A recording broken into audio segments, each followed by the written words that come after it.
yo sé que Cristo vive y en la tierra reinará. Yo sé que Él me recibe y por su amor me salvará. Yo sé que cumple su promesa, pues su palabra es la verdad. Su muerte me causó la pena, pues Él me amó por su bondad. Yo sé que Cristo vive y en la tierra reinará. Yo sé que Él me recibe y por su amor me salvará. Yo sé que un palacio Él preparó para mí. Saber la bella historia de mi Jesús que sabe amar. Yo sé que Cristo vive y en la tierra reinará. Yo sé que Él me recibe y por su amor me salvará. Amén. Gloria a Dios. Diga.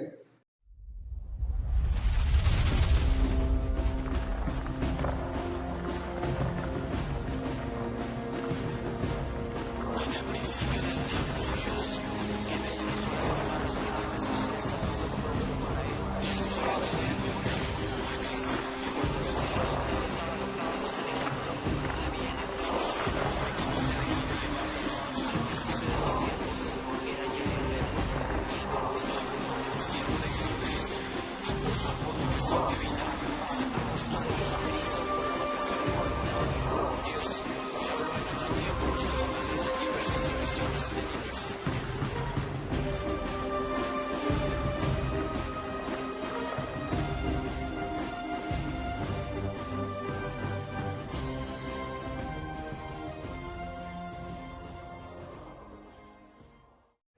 Que Dios nos bendiga. Una mañana como hoy ocurrió el hecho más importante sobre la tierra. Jesucristo resucitó. Dice el apóstol Pablo, primicias de todos los que durmieron, primicias de todos aquellos cristianos que se nos han adelantado fue hecho el Señor. Y porque Él vive, nosotros viviremos. Amén. Hermanos, esta mañana vamos a estar hablando acerca de la maravilla de la resurrección. Y vamos a estar hablando, estimados hermanos, de lo asombroso, lo maravilloso que ocurrió para con nosotros ese domingo por la mañana, cuando dos mujeres se la habían pasado en vela, preparando esencias aromáticas para que tempranito, el domingo, cuando aún no había amanecido, dice la palabra, las dos corrieron hasta el sepulcro. Llevaban esencias aromáticas para ungir el cuerpo del Señor. Era costumbre en Israel, ¿verdad? Y era costumbre en los países orientales que a un difunto, a alguien que había muerto, ¿verdad? Se le extirpaba todo lo que es el estómago, todo lo que son las vísceras, el cerebro, y se llenaba con aquellas esencias aromáticas. El cuerpo todo se ungía y era costumbre, ¿verdad? Si alguien amaba mucho a una persona, pues lo embalsamaban para que la persona no se corrompiera, no se hiciera polvo, no se hiciera agua, y aquel cuerpo podía permanecer por muchos años. Hermanos, Pero qué sorpresa para aquellas mujeres. Con razón la Escritura dice que mis caminos no son vuestros caminos, ni vuestros pensamientos mis pensamientos. Porque como está de alto el cielo que la tierra, dice, son mis caminos que vuestros caminos, y mis pensamientos más que vuestros pensamientos. Aquella mañana, otro personaje también se había equivocado. Era Satanás, quien pensaba que había logrado el triunfo definitivo sobre Dios y su trono. Desde la eternidad, aquel ser maligno había planeado en algún momento rebelarse contra Dios y deseó con todas sus fuerzas y su alma, aquel ser maligno, apropiarse del trono de Dios. En Isaías vemos que Satanás me ha dicho: subiré al monte del Altísimo, junto a su trono pondré mi trono y seré semejante al Altísimo. Desde ese momento una lucha entre Satanás y el Dios creador del universo se llevó a cabo. Cuando Satanás es arrojado a la tierra, él viene y destruye todo lo que es bueno que Dios había creado, destruyendo no solamente nuestro planeta Tierra, sino que destruyó el corazón humano, metiendo por primera vez la tentación a desobedecer a Dios. Con que Dios les ha dicho que no coman del árbol de la ciencia del bien y del mal, sabe Dios que el día que ustedes coman, ustedes serán más que Dios. Pueden comer. Y el hombre prefirió obedecer a Satanás antes que a Dios, porque siempre así ha sido.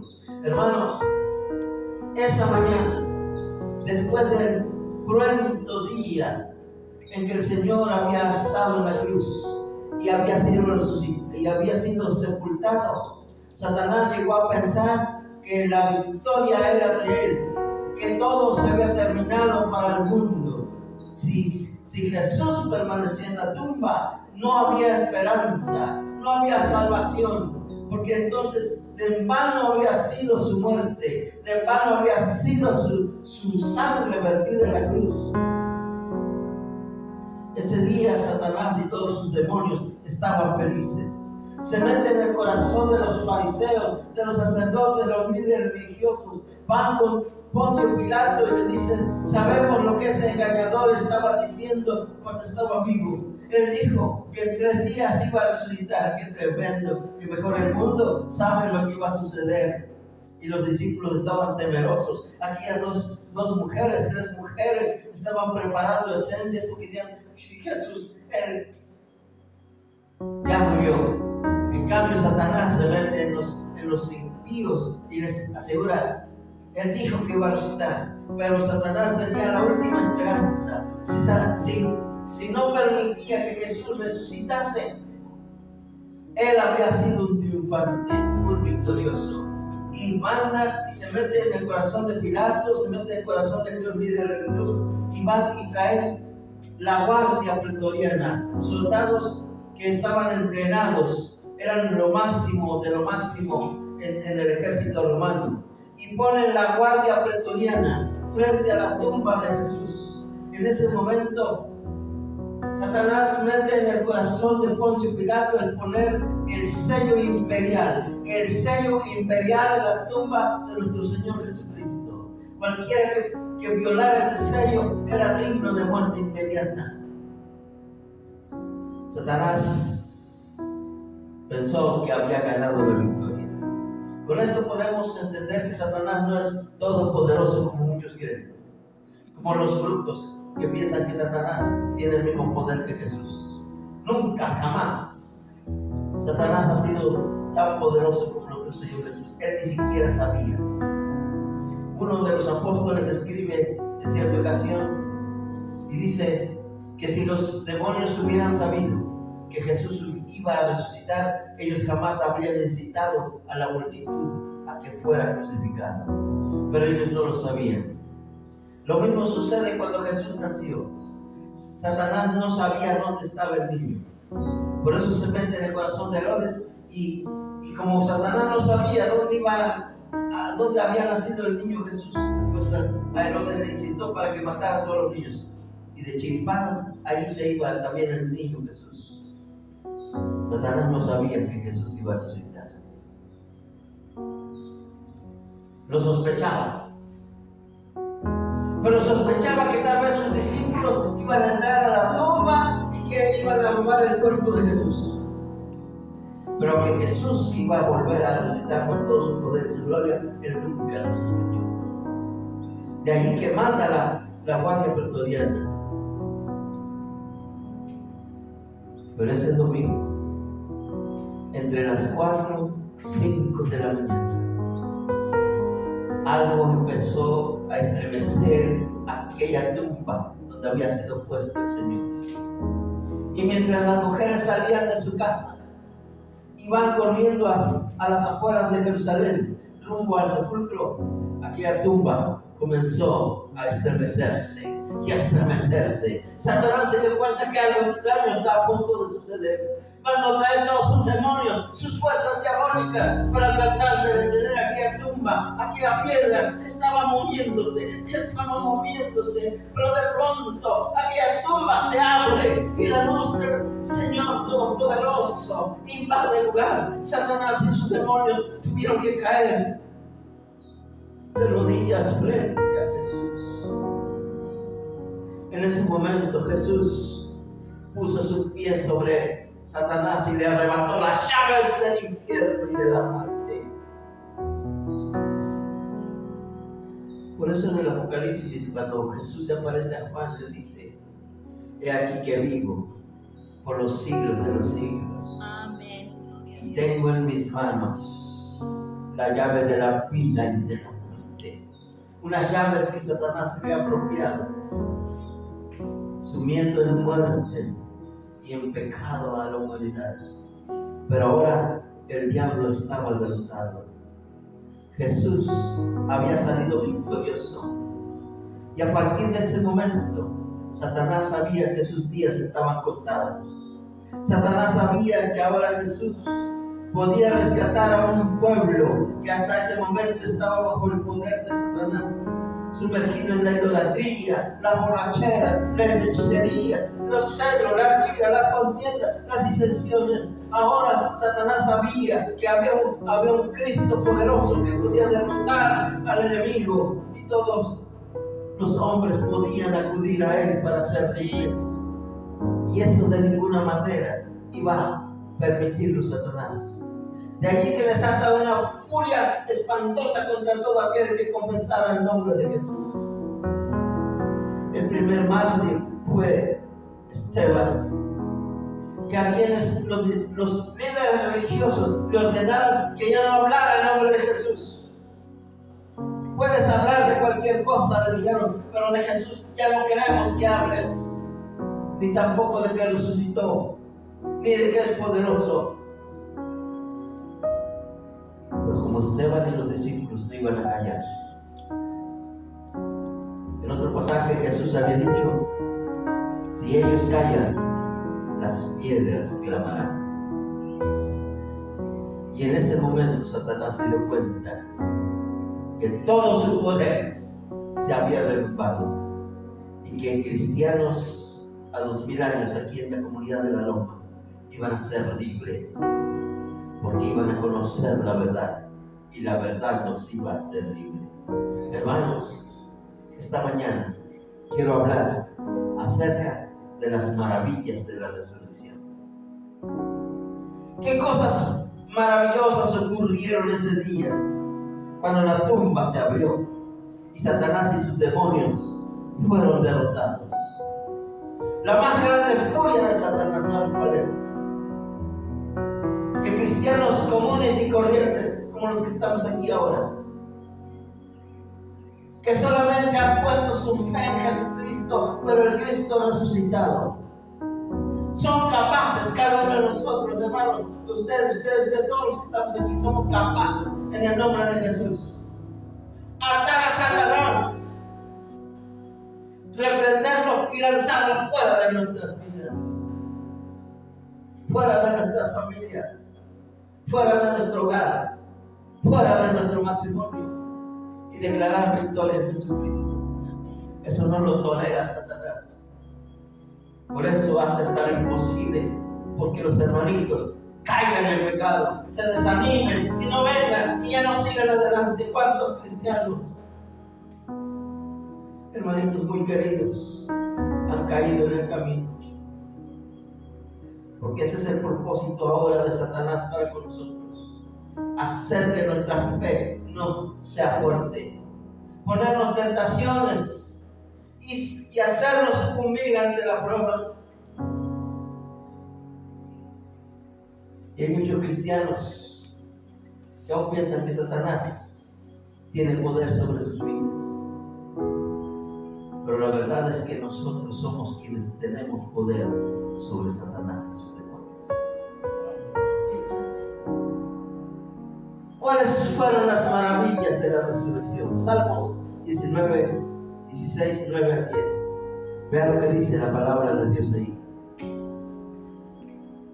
Es Jesús quien habla. Y dice: se alegró por tanto mi corazón. Cuando hablamos de la muerte de Jesús, finalizamos con ese momento en el cual él clama: Padre mío, ¿por qué me has desamparado? Pero en cuanto el Señor Jesús expira en la cruz del Calvario, el Padre recibe con agrado el sacrificio de su Hijo. Y en ese momento, en su último suspiro, Jesús logra decir: Padre, en tus manos encomiendo mi espíritu. Esa oración sí fue escuchada. El Padre había recibido la ofrenda de su Hijo. Y una vez más, la comunión se restablecía entre el Padre y el Señor. La sangre había sido derramada y había perdón abundante para todos aquellos que confiamos en Jesús. Y es entonces cuando el Señor Jesús, al momento de morir, esto es lo que pasó por la mente del Señor en su último momento: se alegró por tanto mi corazón y se gozó mi alma. Cuando el Señor le dice al Padre: Padre, en tus manos encomiendo mi espíritu, esto fue lo que pasó. Una gran alegría y un gran gozo en el alma de Jesús. Su obra redentora se había consumado. Y mirando a su cuerpo, vean lo que exclama: mi carne también reposará confiadamente. El cuerpo inerte del Señor, siendo bajado de la cruz y siendo conducido hasta la tumba del sepulcro, mientras el Señor ascendía con su Padre, él exclamaba: mi cuerpo también ahora puede reposar confiadamente. Cuando llegue nuestro tiempo de partir, también podemos decir: mi cuerpo puede reposar confiadamente, porque hay esperanza, hermano. Todos nuestros hermanitos que han partido delante de nosotros, todos nuestros seres queridos que se han ido con Cristo en el corazón, descansan con toda confianza en su lugar, esperando el momento de la gloriosa resurrección. Porque vean lo que dice el versículo 10: porque no dejarás mi alma en el Seol, ni permitirás que tu santo vea corrupción. No dejarás mi alma en el Seol. Muchos piensan y creen que el cristiano al momento de morir no va al cielo, que va al Seol. Pero entonces, ¿por qué Jesús dijo que su alma iba a ir al Seol?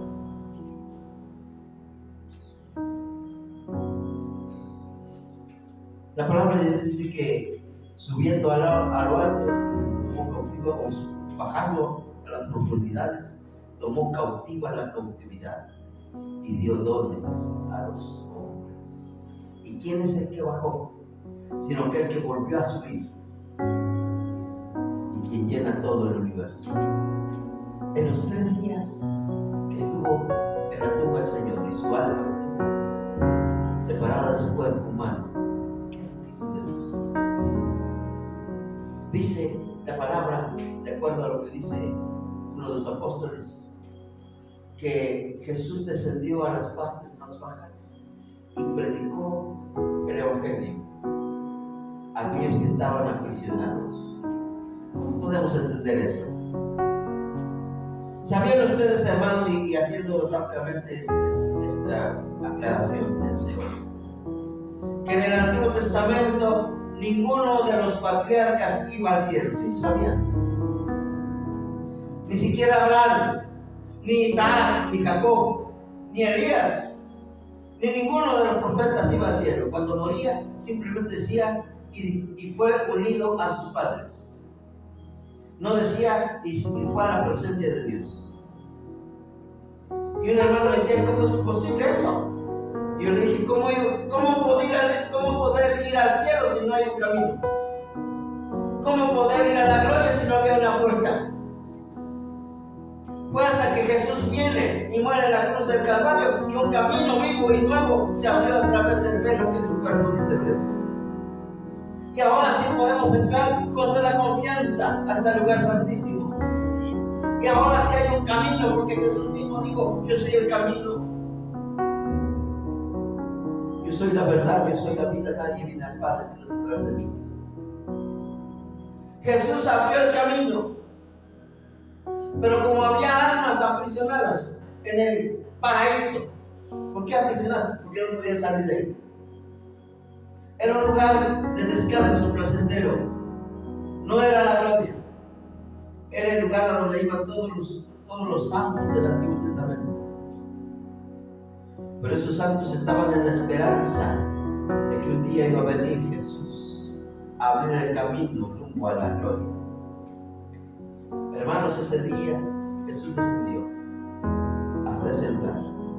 Esto lo podemos comprender cuando estudiamos la historia del rico y Lázaro. El rico fue al infierno y Lázaro, ¿a dónde fue? Al paraíso, donde estaba Abraham. Qué interesante que no dice que estaba Dios, estaba Abraham y se podían hablar. Solamente un gran abismo dividía el paraíso del infierno. Y aquel hombre rico podía hablar con Abraham y decirle, Padre Abraham, envía a Lázaro para que tome una gotita de agua, moje mi lengua porque estoy atormentado en esta llama. De allí que en el paraíso era un lugar de placer, se podía tomar agua, se podía contemplar, se podía abrir los ojos, se podía pensar. Así como en el infierno hay sentimientos, en el paraíso también. Quienes llegaban ahí llegaban a un lugar de descanso placentero. No era la gloria, era el paraíso.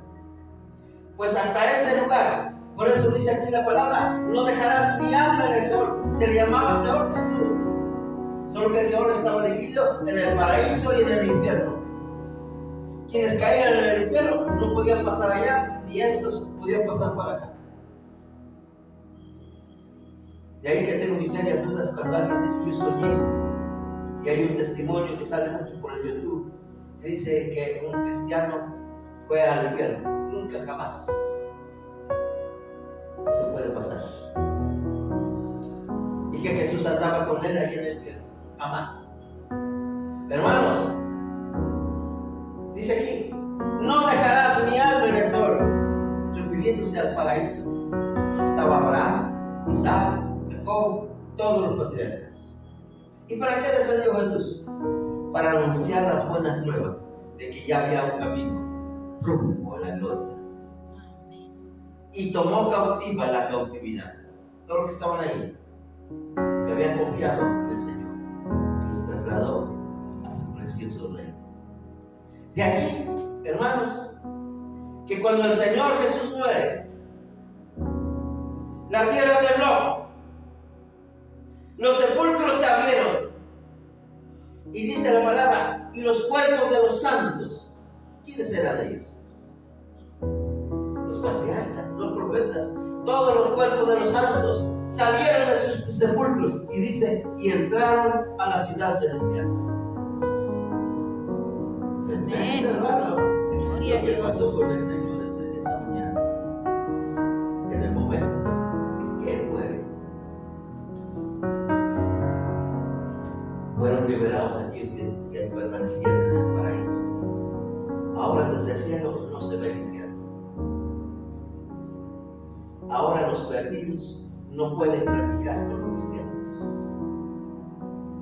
Porque aquel lugar, paraíso, que estaba muy cerca de donde estaba el lugar de sufrimiento, ya no existía. Todos los que estaban ahí se fueron al cielo, a la gloria.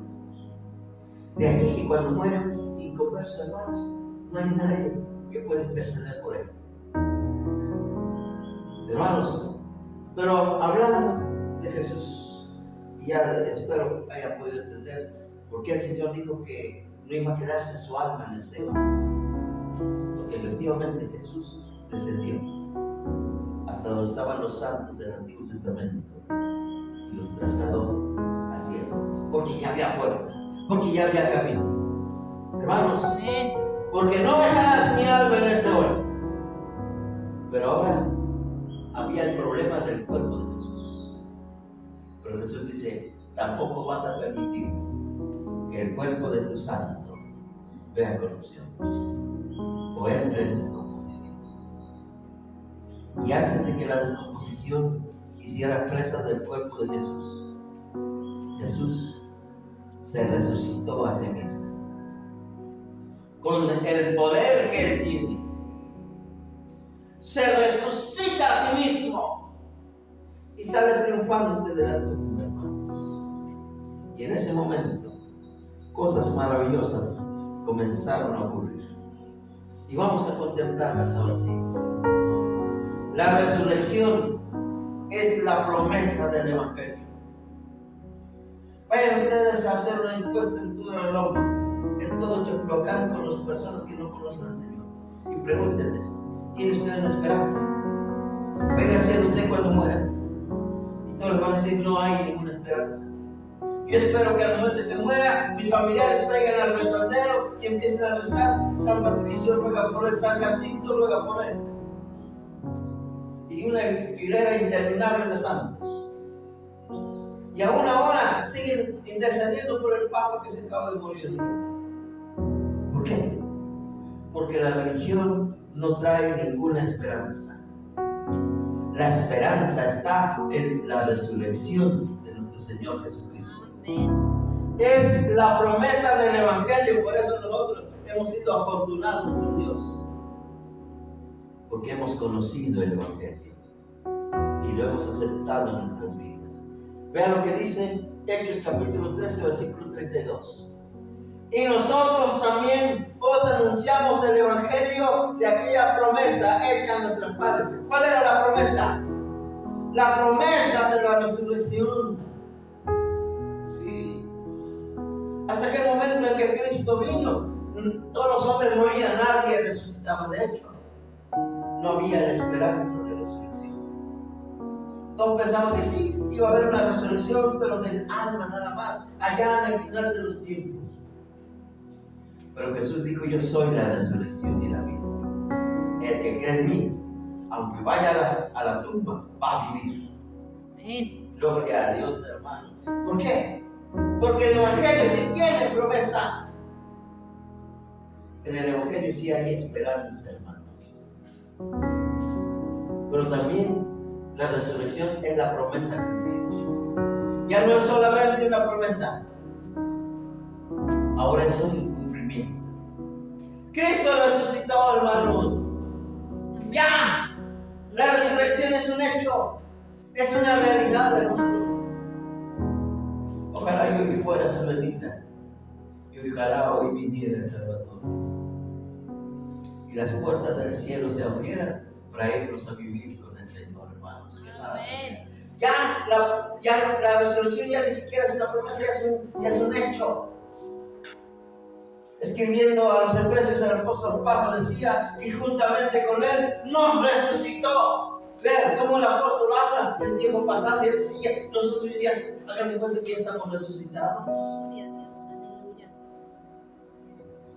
De manera que si tenemos que partir a la eternidad, simplemente es un asunto de trámite. Porque el Señor ya nos considera resucitados. Es más, y juntamente con él nos hizo sentar en lugares celestiales. ante el Padre, nosotros ya estamos sentados junto a su Hijo. ¿Por qué? Porque la promesa de la resurrección es un caso ya realizado. Es una promesa cumplida. Cuando Cristo resucitó, la resurrección ya fue un hecho consumado para Jesús y para todos los que confiamos en Él. Vean lo que dice Hechos 13:33, lo que dice la palabra de Dios ahí. Dice, la cual Dios, ¿qué cosa dice? Ha cumplido. Dios ha cumplido su promesa de resurrección. Ya la ha cumplido nosotros. De manera, hermanos, que si nos toca partir, con nosotros ya se cumplió la promesa, ya estamos resucitados.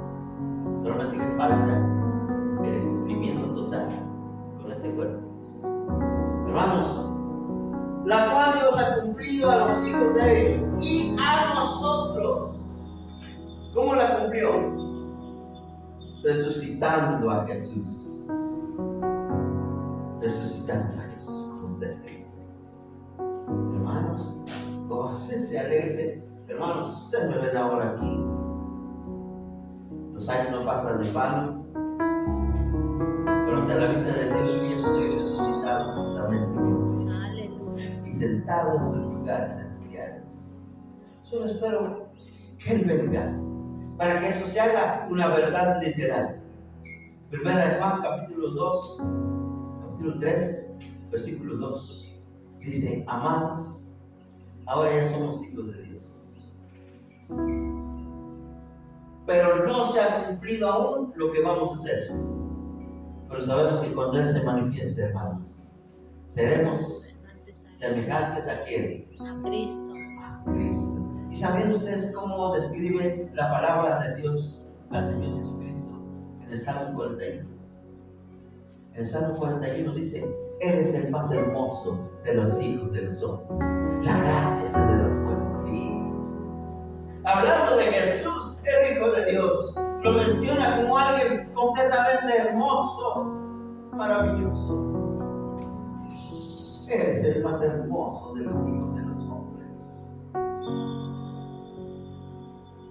Y pensar que nosotros seremos hechos semejantes a la imagen de su Hijo Jesucristo.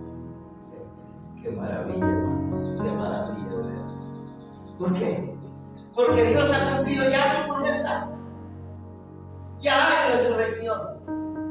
Hay un camino nuevo y vivo que Cristo abrió a través de su cuerpo, rumbo a la gloria.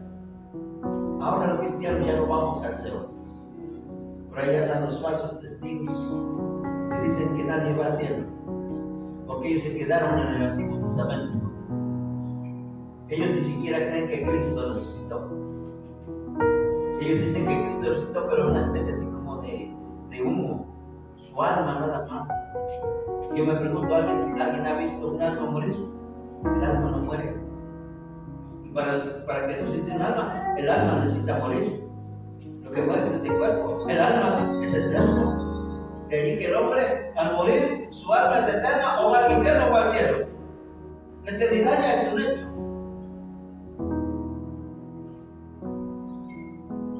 Y ahí es donde se han quedado atorados los testigos, falsos testigos. Y dicen, no hay resurrección. Ni Jesucristo resucitó. Se atreven a decir que Dios escondió el cuerpo de Jesús, así como escondió el cuerpo de Moisés. Qué atrevimiento. Pero lo verdaderamente cierto es que Jesús se aparece a sus discípulos. Por ahí andaba un incrédulo llamado Tomás. Pobrecito Tomás. Por eso le dicen que feo estás. Tomás el incrédulo le había dicho, a mí no me van a enredar con sus cuentos de que Jesús resucitó. Eso es imposible. No es posible que un corazón que dejó de latir vuelva a latir. ¿Cómo va a vivir si toda su sangre se derramó? Su mente, su cuerpo, todo su ser dejó de funcionar. ¿Cómo va a vivir? No es posible. Y los discípulos están diciendo, por favor, Tomás, no debes de creer. Nosotros ya lo vimos. Nosotros, es más, hasta comió con nosotros. Mira, Jesús vive. Y Tomás diciendo, no, eso no lo voy a creer ni muerto. Es más, si no veo las señales de los clavos en sus manos, si no toco la herida en su costado, a mí no me van a engañar.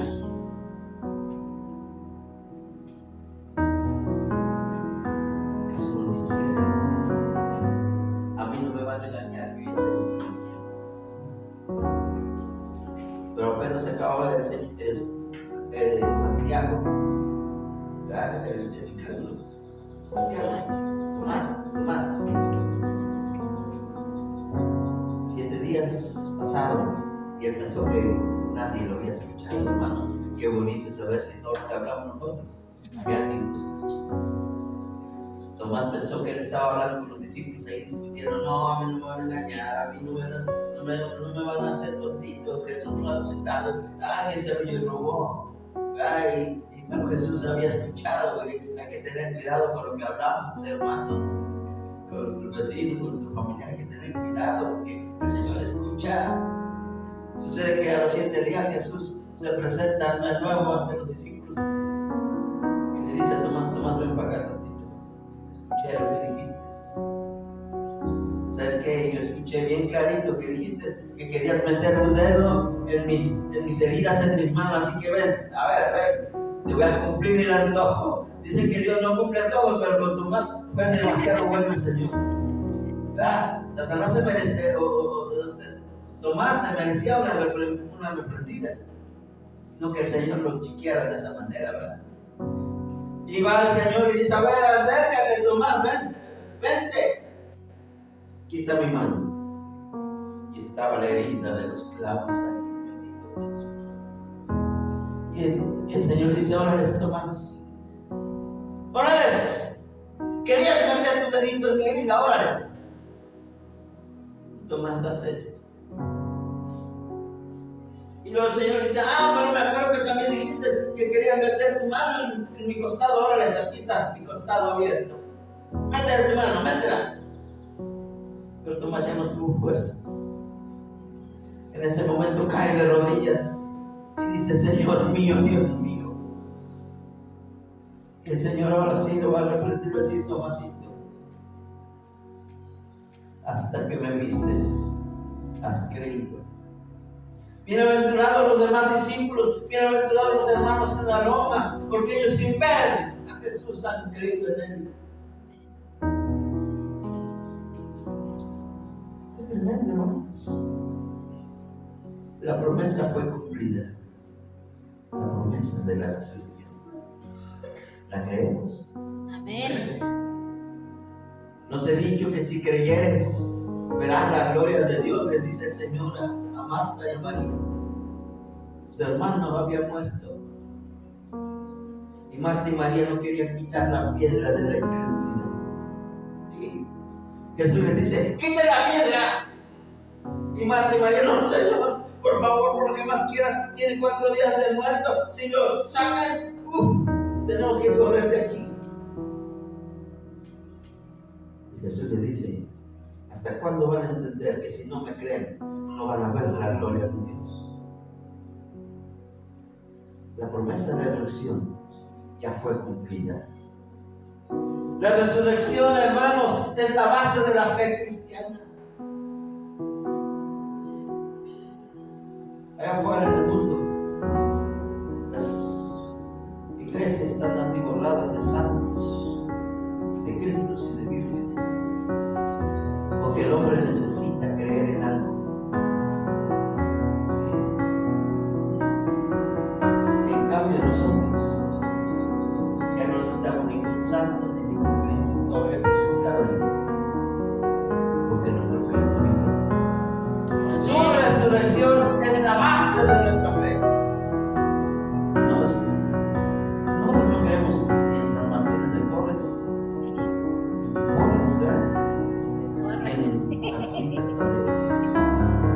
Nosotros creemos en la resurrección de nuestro Señor Jesucristo. Y a Él le damos honra y gloria. Hermanos, 1 Corintios 15, versículos 1 al 4.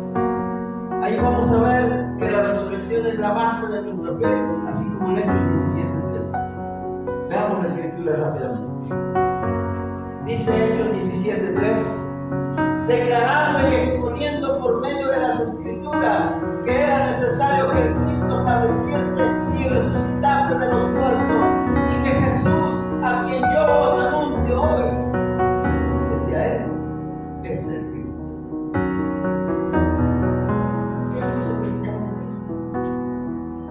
Se predicaba que Cristo murió, pero que resucitó.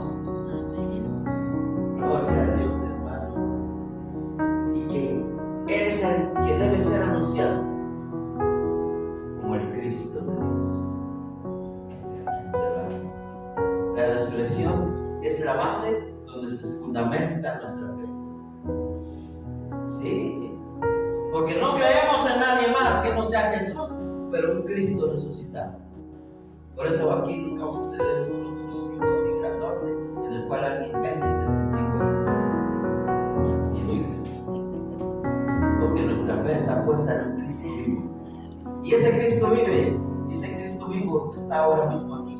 Porque donde están los otros congregados en mi nombre, digo, yo estoy presente. Si lo pudiéramos ver, lo veríamos caminando aquí entre las bancas, mirando a cada uno de ustedes con una sonrisa en sus labios y diciendo, bendito seas tú por haber creído. Bienaventurados los que no vieron y creyeron. Bienaventurados aquellos que no me ven y sin embargo creen que yo estoy aquí en medio de ellos. Aleluya. Ah, qué bonito Jesús. Por eso si quiere hablarle a Jesús, háblele, pídale lo que usted quiera. En este momento pídale al Señor lo que usted más quiere. Cristo está aquí, pide lo que quiera, Él te lo dará, Él tiene poder, Cristo está aquí, hermano, pide lo que quieras. Qué cosa tremenda, hermano. Yo pienso que si viniera el presidente, la presidenta, ahora es presidente, aquí a Lalón, creo que íbamos a ir todos a pedirle algo. Me dice allá una de mis hermanas que llegaron allá, no sé a dónde, y empezaron a dar estufas, refrigeradores, microondas, cama, colchón, hasta televisión. Cuando pasó esto del huracán, la inundación que hubo, toda la gente aquí pidiendo. Alguien más grande que la presidenta está aquí ahora mismo y tiene poder, hermano. Pídale ese milagro que está anhelando, hermano. Aproveche que está aquí.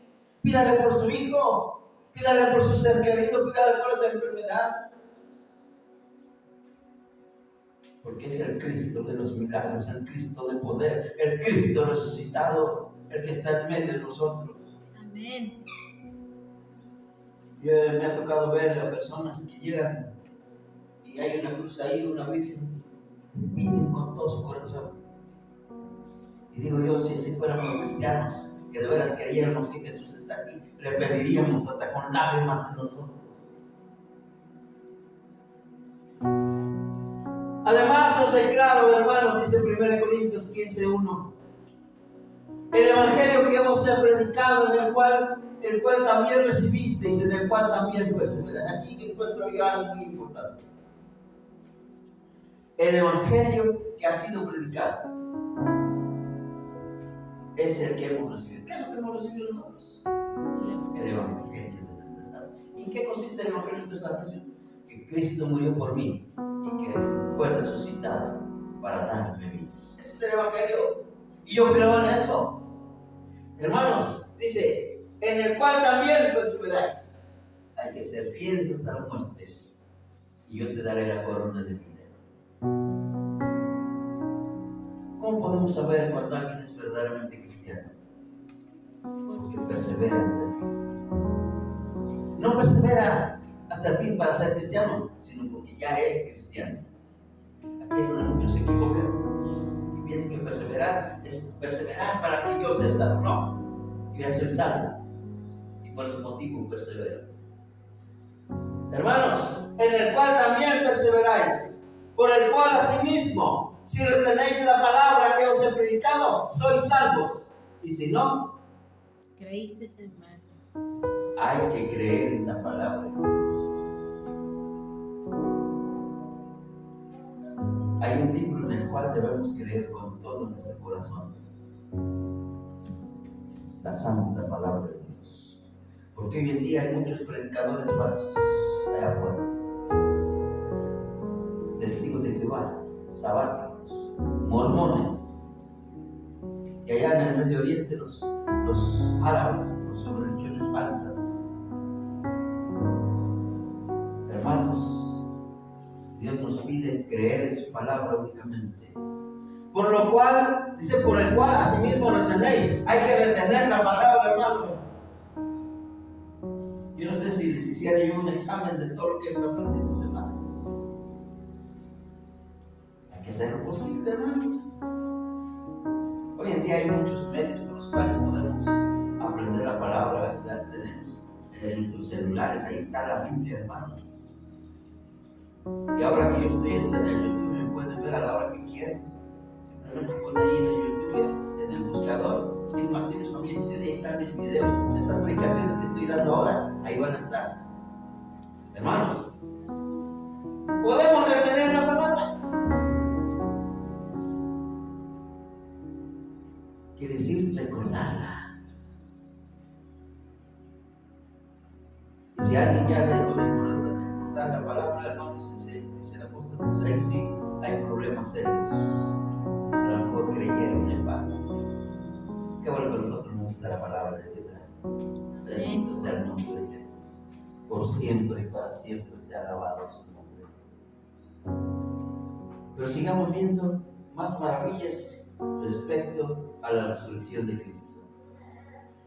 En 1 Corintios capítulo 15 versículo 3 dice: porque primeramente os he enseñado, esta es la palabra que debemos retener, porque primeramente os he enseñado lo que asimismo recibí, que Cristo murió por nuestros pecados conforme a las Escrituras. Qué bonito, Cristo murió por nuestros pecados, pasado, presente y futuro, ya hemos visto eso.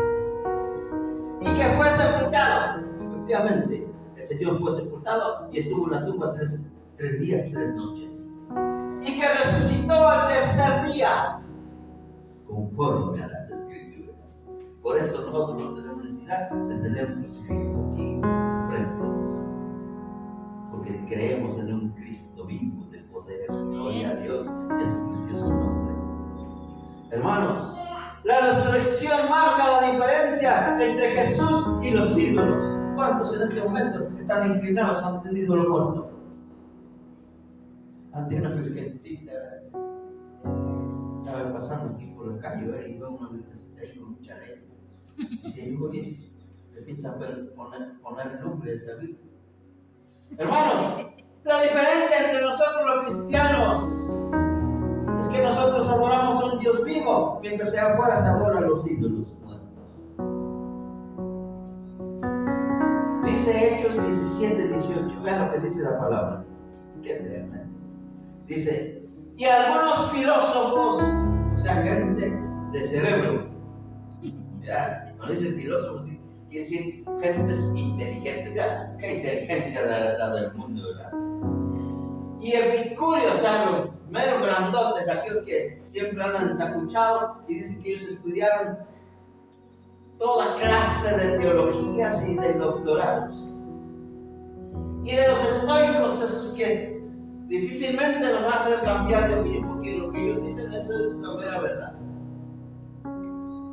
Dice, disputaban con el apóstol Pablo. Se juntaban de 3 tipos de personas, puros hombres acá, de alta alcurnia, de alta sociedad. Y decían, ¿qué querrá decir este palabrero chaparrito de todo enfermo que viene desde Matamoros? No era el apóstol Pablo, ¿verdad? Estaba discutiendo con otras personas. También se han puesto a discutir conmigo a una persona. Y otros decían, parece que es predicador de nuevos dioses. Está predicando nuevos dioses. Y les interesó un poquito la palabra. Eran curiosos. Hermanos, porque ¿qué es lo que predicaba el apóstol San Pablo? Porque les predicaba el Evangelio de Jesús y luego les remataba el Evangelio diciendo, nosotros creemos que Jesús es Dios, pero es un Dios vivo. Y ahí es donde se echaron para atrás los del mundo y dijeron: no, nosotros no creemos en Cristo vivo, nosotros vamos a creer en nuestro Cristo que está muerto. Todavía hay posibilidad. Nosotros las santiguamos delante de Él, le pedimos y le hacemos rosario y le hacemos sus fiestas patronales a San Juditas, a San Pedro, a San Juan. Bueno, ¿cuántos? Nosotros no queremos saber nada de Cristos vivos. Para nosotros que somos cristianos, nosotros sí creemos en Cristo vivo. Amén. Aquí está ahora mismo. Pídale lo que quiera. Sí, háblele. Parece que es predicador de nuevos Dios. ¿Pero qué pasó?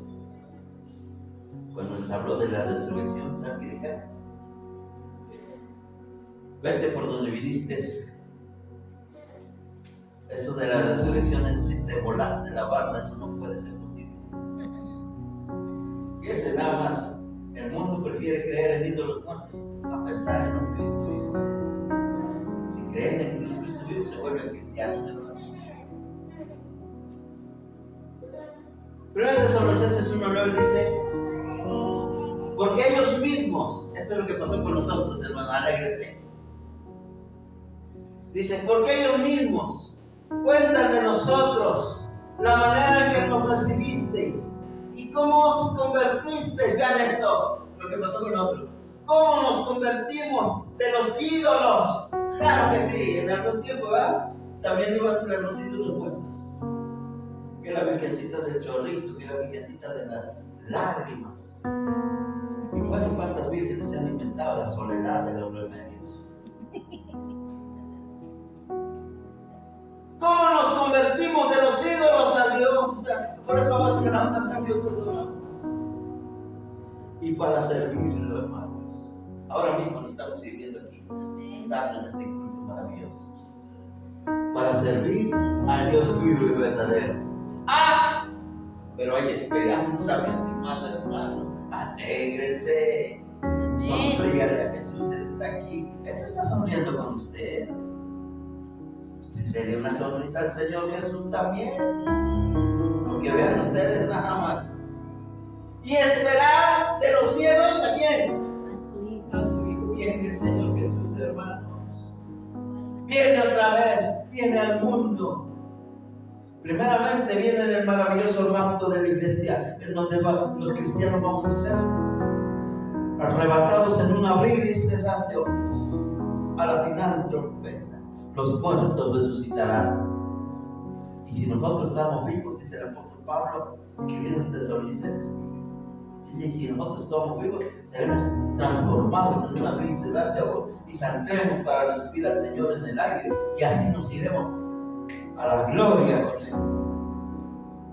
Hermanos, qué maravilla. Cristo viene pronto, hermanos. Las señales se están cumpliendo. Si yo les empezara a hablar de todas las señales que se están cumpliendo.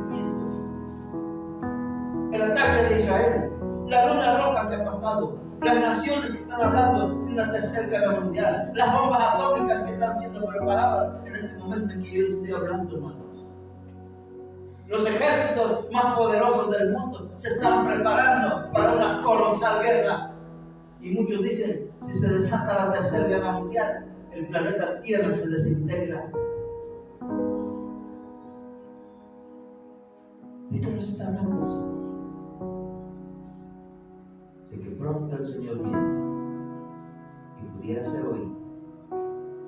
Hermano, puede ser en cualquier momento su venida. ¿Cuánto estamos esperando? Amén. Gloria a Dios. Me decía un hermano: no, si no puede venir todavía. Y mi esposa le preguntaba y le decía: oye, ¿por qué dice que no quiere que venga? Es que tengo que abrir las ventanas a mi puerta, las ventanas a mi casa. Y resulta que la hermana ya partió a la presencia del Señor. Y esperar, vamos, estamos en espera de Jesús, hermanos. ¿Cuánto están esperando? Yo sí lo estoy esperando. Amén. Cada día que despierto le digo: ojalá yo fuera tu venida, Señor. Y esperar de los cielos a su Hijo, al cual resucitó de los muertos, a Jesús, quien nos libra de la ira venidera. ¿A qué ira venidera se refiere? Al tiempo de la gran tribulación que se menciona después del capítulo 6 de Apocalipsis. 6 trompetas, 6 copas.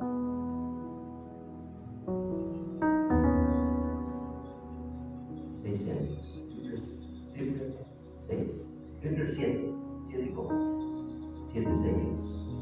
Hermanos, la resurrección de Cristo marca la diferencia entre la fe y la incredulidad. ¿Qué diferencia hay? Los que no creen, ¿a poco les importa? No, están dormiditos. Muchos ya dijeron, ay, qué bueno que se acabó la cuaresma, ahora sí entrar a los chicharrones y a las cervezas. O bueno, vayan a la porque van a ver que los que no tomaron, ahora se están empinando todas las que no habían tomado. Son incrédulos, ni modo. Pero ¿qué pasa con los cristianos? Con nosotros hay una enorme diferencia, porque a diferencia del mundo, nosotros estamos sirviendo a Jesús. Amén. Bendito sea su nombre. Dice Hechos 17:32. Dice la bendita palabra. Aquí están lo que dijeron aquellos estoicos y epicúreos, no sé quién otro hombre ahí. Pero cuando oyeron lo de la resurrección de los muertos, se empezaron a matar a carcajadas. Sí, hermano. Se empezaron a matar a carcajadas y señalaban a Pablo y decían, oye Pablo, pensamos que eres como nosotros así de inteligente. Qué tontito eres. ¿Cómo crees que un muerto va a resucitar? A ver, allá ya están polvitos nada más. Ya no las puras costillitas, hermano. Allí, ¿cómo va a resucitar? Pues estás loco de remate, Pablo. Sí, ahí dice.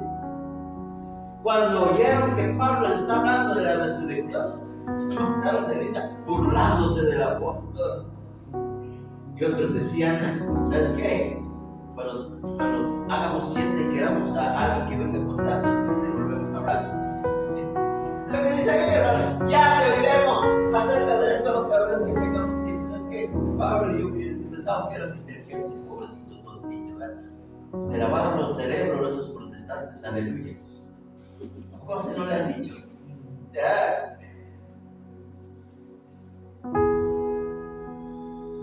La resurrección marca la diferencia entre nosotros los que creemos en Jesús y el pobre mundo incrédulo. Dice en 1 Corintios 15:12, pero si se predica que Cristo resucitó a los muertos, ¿cómo dicen algunos entre nosotros que no hay resurrección de muertos? Aún entre los cristianos ya había testigos, los famosísimos testigos de Jehová, que dicen que nadie va a resucitar. Que tal vez, así como resultó Jesús, nada más en pura ánima, como forma de campamocha. Hermano, qué cosa tremenda. La resurrección de Cristo prueba el poder extraordinario de Cristo, hermano. ¿Creemos en un Cristo en poder? Sí, ¿verdad? ¿Cómo probó él que tenía poder? Resucitándose a sí mismo de entre los muertos, tomando su cuerpo y dándole vida, y él poseyendo ese cuerpo una vez más, saliendo de la tumba, pero ahora con un cuerpo glorificado. Él no necesitaba puertas para entrar, él no necesitaba voz audible para poder escuchar. Ahora él podía comunicarse conmigo por medio de su palabra, por medio de la oración. La resurrección de Cristo prueba el poder extraordinario de Cristo. Hechos 26:8, vea lo que dice la palabra. ¿Qué? ¿Se juzga entre vosotros cosa increíble que Dios resucite a los muertos? Es Pablo que está diciendo ellos. ¿Acaso creen que Dios tiene tan poquito poder que no puede resucitar a alguien de entre los muertos? Ya resucitó a su Hijo. Entonces a nosotros no va a resucitar con mayor facilidad. Gloria al Señor. Pues sigamos adelante. Romanos 8:11 dice: y si el espíritu de aquel que levantó de los muertos a Jesús mora en vosotros, ¿qué tal? Un hermano conmigo me dijo: hermano, yo quiero que me explique algo. Yo le dije: ¿qué es lo que pasó? Son de esos hermanos que andan de iglesia en iglesia y allá les enseñan una cosa y luego acá les enseñan otra y luego allá otra y allá otra y allá otra y venía el hermano confundido. Y me dice, hermano, quiero que me explique usted algo. Y ya le dije, ¿qué quiere que le explique? Dice, me dijeron allá que yo ya acepté a Cristo. Pero me preguntaron si ya recibí el Espíritu Santo, si ya fui bautizado con el Espíritu Santo. Le digo, usted ha ido a escuchar a los que no entienden la palabra e ignoran el versículo que dice, el día que oísteis, creísteis, fuisteis sellados con el Espíritu Santo de la promesa, el cual es las armas de vuestra herencia hasta el día de la redención adquirida por alabanza de su gloria. Y yo le tengo que decir, el día que usted creyó en el Señor Jesús y le entregó su vida, usted recibió el Espíritu Santo. Porque si alguno no tiene el Espíritu de Cristo, el tal no es él. Y si usted ya está esperando recibir el Espíritu Santo, usted es un inconverso. Pero hay hermanitos que ya creyeron en Cristo y ya están esperando que el Espíritu Santo venga sobre ellos. Con alguna cosa extraña, ¿verdad? Decía un amigo mío, anoche yo fui bautizado por el Espíritu Santo. Y a mí me entró la curiosidad, dice que la curiosidad mató al gato, pero salió de duda. Y le dije, pues, ¿qué pasó contigo? Y dice, así de alto me dijo.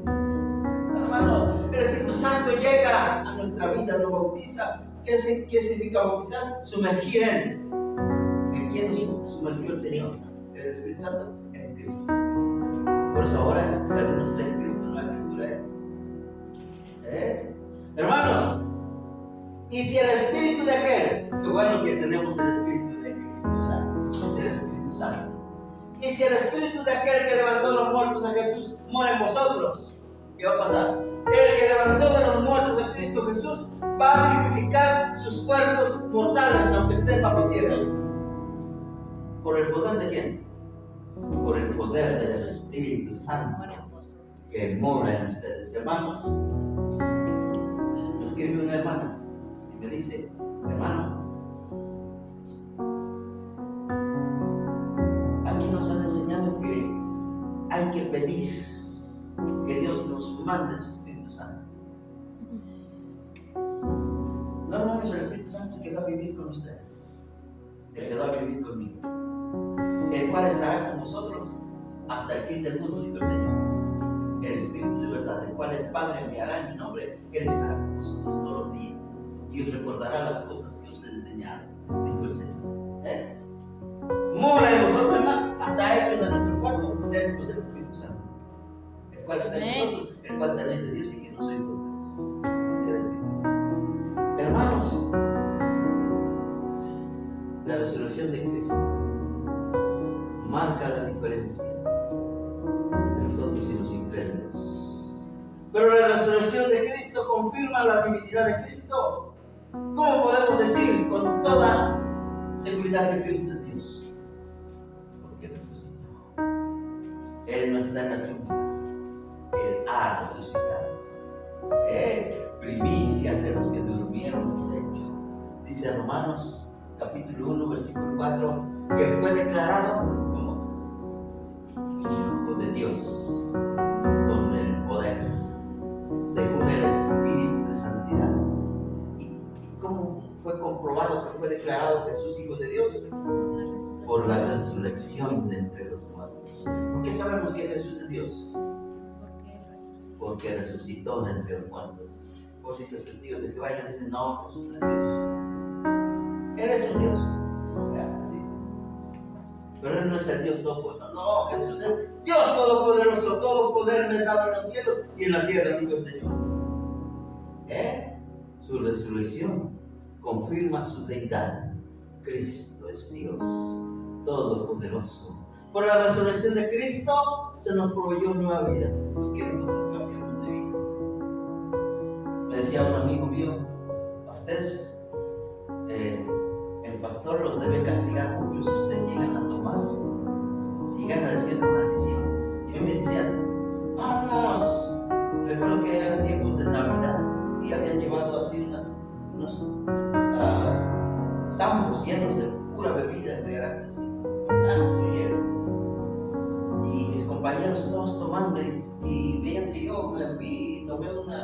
un refresco ahí, decían, refresco de Hugo, viendo esto tan bueno. Me decían, no está aquí tu pastor, nosotros no le vamos a decir para que no te castigue. Y me preguntaban, ¿qué castigo les pone si llegan ustedes a tomar? Y dije, no, ningún castigo, es que nosotros tenemos nueva vida. Dejamos la vida del mundo de afuera y ahora gozamos de una nueva vida en Cristo, la vida feliz. No necesitamos de tomaderas para ser felices. Hermanos, la resurrección de Cristo nos proveyó de una nueva vida. Hermanos, es 4 ya casi finalizamos, hermanos. Porque somos sepultados, vean esto. Porque somos sepultados juntamente con Él para muerte. Qué cosa tremenda, ¿verdad? Fuimos sepultados con Cristo. Nuestra vida antigua quedó sepultada ahí. Por medio del bautismo, a fin de que como Cristo resucitó de los muertos por la gloria del Padre, así también nosotros andemos en vida. Muchos confunden la palabra bautismo aquí con el bautismo en agua. Hemos descubierto que el bautismo en agua no salva a nadie. Quien salva se llama Jesús. Y el bautismo que menciona aquí es el bautismo del Espíritu Santo. El día que oíste, creíste, fuiste sellados con el Espíritu Santo de la promesa, y en ese momento el Espíritu Santo nos tomó del mundo y nos bautizó en Cristo. Somos parte del cuerpo de Cristo, ¿verdad? Gloria a Dios. Porque somos sepultados juntamente con Él para muerte por el bautismo del Espíritu Santo cuando creímos, a fin de que así como Cristo resucitó de los muertos por la gloria del Padre, así también nosotros ahora estamos en nueva vida, hermanos. Qué maravilla, qué felicidad tan más grande. Gozamos de la nueva vida y con esto finalizamos. La resurrección de Cristo es la victoria sobre la muerte y el pecado. Hermanos, si nos toca enfrentar el momento final, hay una esperanza, hay victoria en Cristo. Sabiendo que Cristo, habiendo resucitado a los muertos, ¿qué dice? Ya no muere más. La muerte ya no se enseñorea de Él. Porque en cuanto murió al pecado, murió una vez por todos. Mas en cuanto vive, para Dios vive. Amén. Y por cuanto Él vive, hermanos, Nosotros también viviremos. nosotros también viviremos. Maravilla. Esa es la maravilla de la resurrección. Y que ocurrió una mañana cuando el sol venía saliendo por las montañas. Recibimos la victoria más grande que alguien pueda haber. Hermanos, ha sido un placer haber estado con ustedes esta semana. Amén. Ha sido una semana de gloria, de victoria. Mi oración para con todos ustedes, hermanitos, que Dios les siga dando fuerzas para seguir adelante. Y oremos, hermanos, por aquellos hermanos que han caído en el camino de las tentaciones, de las pruebas, de las luchas. Y nosotros hagamos el propósito de servir a ese Dios vivo y verdadero, puesto que tenemos al Espíritu de su Hijo. Hermanos, que Dios me bendiga. Vamos a orar. Padre eterno, gracias por tu palabra esta mañana.